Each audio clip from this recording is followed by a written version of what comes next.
Rick, how did you find Carnivore? Well, I've watched a lot of your videos, and I have to tell you that the path is very similar to everybody else. I've been heavy most of my adult life, and I've tried all kinds of things. I tried the Atkins back in the day. I tried you know eating with air quotes healthy. I tried just about everything you can imagine at one time or another. And Atkins, in all honesty, had probably the closest level of success. I'd lose 40 pounds and then gain it back because I'd get frustrated because I'd stall. And it wasn't really until I saw Sean Baker's some of his videos that I started looking at carnivore and looking harder at keto. So through Sean Baker, I saw an interview with him and Annette Bosworth, Dr. Boz, and I ordered both of their books, read both their books, saw that there was a kind of a measurable path, if you will. Like you, Dave, I used to program and probably not anywhere near the levels that you did, but nonetheless, it gave me some idea of where I wanted to go with weight loss and how to get there. And so I started out keto really last summer, about well, late August, early September, and I took my RV across country and I ended up staying with friends and family, and none of them understand what keto really is. Their understanding, what I've found, is the world's understanding of what a carbohydrate is virtually non-existent. And so, I'd go someplace and they'd offer me, bread or mashed potatoes or whatever, and it's like, no, I can't eat that. I really need things that are, green vegetables, not starches, and so really through about December last year, it was keto kind of, and and I did lose some weight during that period. If I had to guess, I probably lost 15, 20 pounds in that 4 or 5 month period. And come Christmas, I decided I was going to go carnivore on January 1st. Not really that I'm a you know big guy for the January 1st deals, but I drew a line in the sand and said I'm going to eat meat. It's easy. I don't have to count anything. I don't have to do anything. I just have to eat meat. And so I started in January. By February, I would say 85-90% of my arthritis pain in my hands was gone. I mean, if I made a fist like I'm making here, it would hurt like heck. And now I can do this, and my fingers don't ache. And I was running a 4 or 5 on the pain scale all the time with my hands. They just hurt all the time. They kept me from sleeping. There was no way to get comfortable, and especially my middle finger, which is kind of crooked. You can almost see it there in the picture. Okay, would always be the one that would stand out and just bark at me at night, and it made it hard to go to sleep through the noise, if you will. And I noticed in February that that wasn't happening anymore. It was like, oh wow, that's kind of a nice change. My hands don't hurt. I was actually diagnosed with stage four arthritis in my hands, and the recommendation was to go in and do surgery on both thumbs, and at the same time do carpal tunnel. And I don't think I need either at this point. So I've seen tangible physical benefits from it. Going back, we'll say 20 years or so, I was doing the Atkins, and then as I was moving forward, I was married, and my wife and I decided we'd try to do keto, and we always struggled with it. There's that period where your bowels adjust to life in keto, and we both got really constipated and fought with it, and it just wasn't real pleasant. And also, I don't think there was as much information out there of how to do it, maybe a little bit more right. So I was trying to do keto really low fat at the same time that I was doing, no carbs. And so what I was essentially doing was starving myself, and I was miserable. So was she. I lost her a number of years ago, and when I did, my cardiologist put me on phentermine and an antidepressant that suppresses hunger, and that helped me lose a bunch of weight. And I was able to lose enough weight that they replaced both my knees in 19. And so I had my right knee done first and rehabbed in about 6 weeks. I did my left one, rehabbed it in a month, and I'm now walking better than I have in 20, 25 years. So I think part of that is that I've now lost, from that point, I had lost about 35 pounds, got below the BMI that they wanted for the surgery because they're really particular about the BMI. And they did the surgery and everything went well, life's good. And then COVID hit, and the gym that I swam at, because that was my preferred method of exercise, closed up with COVID. And so nobody, just started to creep back up there. And I got up into about 340 in the middle of last year. So, and I've been as high as 400. This was back probably 10, 15 years ago. I was in the 400s and I worked back down to about 350, and I've always hovered in that 325, 350 range. But I've been eating like this for, going on 9 months, almost 10 months now, and I'm not hungry. I eat typically I eat 2 meals, a 16/8 kind of spread, or even less if I can pull it off. And that gets me through the day. And if I'm having a really good day, it's OMAD, and I've had a lot of OMAD days in there. And it's definitely helped with the weight loss. But it just is one of those things that uh, I think has changed my life significantly. The pain levels have gone down, the clarity has gone up.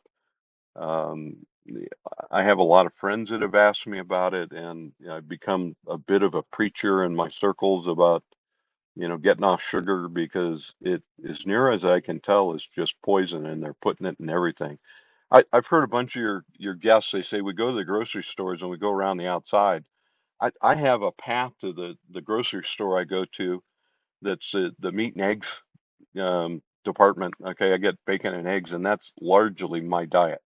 I'll eat 4 eggs typically, and I'll have a third to a half pound of bacon, and that's the meal generally for the day. Sometimes if I'm still hungry, I'll fry up another 3 or 4 strips of bacon and call that lunch. And that's a typical day for me when I'm eating. And so it really has been amazingly easy for me to maintain that, and not to feel excessively hungry. I discovered this past weekend that one of the restaurants I go to, it's a chain out here called Mod Pizza, Made on Demand is what it stands for, and they use something in their products that just tears me up. And so I think I'm not getting to have their pizza anymore, which I really like. They do it on a cauliflower crust, and I looked it up. It's about 80 grams. I consider that a cheat day. To me, I try to stay under 20, and if I stay under 20, I consider myself to be doing well. Although I just found out that one of the brands of bacon that I'm buying has got a considerable amount more sugar in it than I thought it did. So now I'm going to a raw unpasteurized bacon, and I think that's going to make a difference as well. Um, we were scheduled to talk a while back, and I put you off because I had my annual physical, and it's the first time that I had seen this nurse practitioner, and I wasn't really sure how she was going to take the news that I had put myself on a carnivore diet, because I didn't ask, I just do it. And all my numbers are actually really good. My cholesterol was all within range. My triglycerides are higher than I would like them to be, but she didn't have any complaints about it. It was, I think, 111 or something like that. I'd like it to be in double digits. And I think maybe the bacon I've been eating, because it was my favorite brand, is kicking in a lot more carbs than I thought, and that's keeping my triglycerides up a little bit. But no, she was really, really pleased with the progress. She gave me no grief about being carnivore. Uh, there's an awful lot of doctors, and I know a lot of your guests that have run, smack into them, and they can't find a doctor that supports them on the journey. And I was blessed that I got one that did, just by, divine intervention. Let's put it that way. But I've been really, really pleased with the way the diet's going. That's awesome. So what is your weight now? So mid 23, it was about 340 pounds. So how are you doing now? 260 this morning. I What a love the delay change. between Arizona and Japan because it's fun to watch for the response. But yeah, no, it's been really good. I've been hovering 260, 270 for the last month, and I was really tickled this morning when I got on the scale and it was 260. So I'm hoping to bust that plateau and drop down in there. And my goal is I'd like to be somewhere around 200 by May, and it's an arbitrary date, but you know, just where I'm kind of defining the line, see if I can get down there in that time frame, which, I've gone this much. I think that's a pretty doable goal, to be honest with you. If it continues anywhere near the pace it is right now, I'm going to be really pleased with it. So you mentioned that some friends had been talking to you about it. Like, what's their reaction to the results that you've had, and also when you tell them, "Well, you just eat eggs and bacon and it's all okay." It's funny. Most of them are like being meat eaters. I mean, I hang around with guys that are all military, so they really don't have a big issue with me eating meat. However, I have been told that I have to have vitamin C, and I keep telling them no. When you're not eating a lot of sugar, you don't need nearly as much vitamin C. And and the other reaction is that they have a really hard time giving up bread. And that was, to be honest with you, that was part of my downfall early on is I wanted the bread. You go to any of the keto channels and they're all trying to teach you how to make a keto friendly bread because everybody misses it so much. And I'm to the point now where I'm scared to eat it. I mean, I had the pizza crust, but I did it as a cauliflower one rather than as a wheat or a grain kind of crust. And even now, I think, whatever else they're putting in there, it doesn't like me. So I'm going to have to let that one go. And when I go out, if it's not to a coffee shop, and even I think a lot of the coffee shops, you have no idea what they're cooking it in. And so I've gone actually, gleaned that gleaned this off of one of your interviews from another guest that said, tell them to cook it in butter. And so that's what I'm doing now. And when I typically will order an omelet because you get a little bit of everything in it. And I tell them to cook it in butter, and that seems to that seems to be the solution for coffee shops. So and again, that's something I took from your channel that I had no idea about, and I thought, wow, that's a clever idea. Why don't I steal that? And so that for anybody that's watching, okay, watch all these videos. Everybody has a little bit different way of doing things, and you'll pick up little tips and hints and things that'll make it so much easier in the long term, I think. Since you've been doing this, the cravings obviously reduce over time. How is it with your cravings now compared to 2 years ago, say? Is everything under control?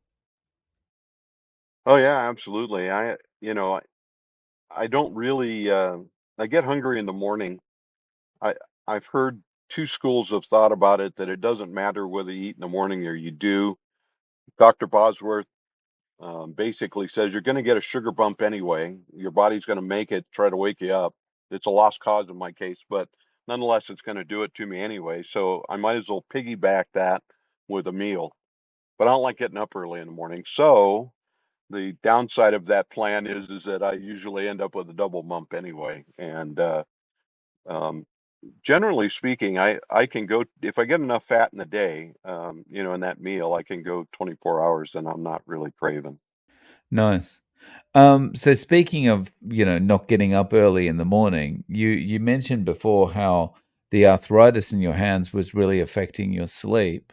So obviously your sleep has improved a lot. It has, and I wear a CPAP up here on the mountain. I'm at a little over 7,000 feet, and I kind of look at it as turbocharging my lungs to give me a little extra boost of air in there. But when I'm down in the Phoenix area, I generally don't take my CPAP with me because I find I'm not snoring anymore. So I think that I'm stinking up on being able to ditch it altogether. I just, I have it up here on the mountain and I use it, but in general, I'm sleeping really well and I feel rested when I get up. Yeah, and there's nothing quite like that feeling when you've gone through months or years of not sleeping properly, and then you experience those first few nights of waking up properly rested. Nothing quite like that feeling, right? That's exactly, exactly. How if a friend came to you and asked you, "Look, I wanna get on Carnivore, what should I do?" How would you advise them?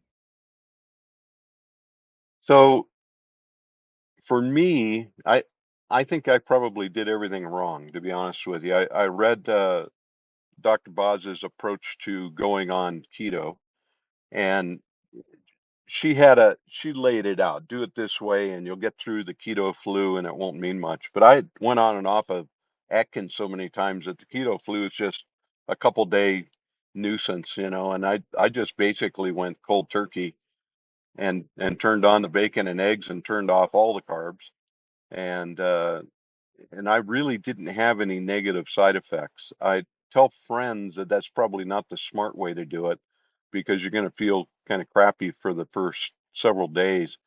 I tell them to put cream in their coffee or butter in their coffee. I know a lot of people do butter. I prefer cream, but I go get the heavy whipping cream, which is basically all fat anyway. And I find that worked pretty well for me. I when I was kind of on again, off again keto, I was doing it with cream in the coffee, and that helped a lot. And that's probably my downfall because I still like sweeteners in my coffee, and I'm working to try to get off of them, but uh, I'm still a bad boy. A lot of people that are, I guess, critics of this way of eating would say that the problem with it is it's too restrictive. How would you answer that?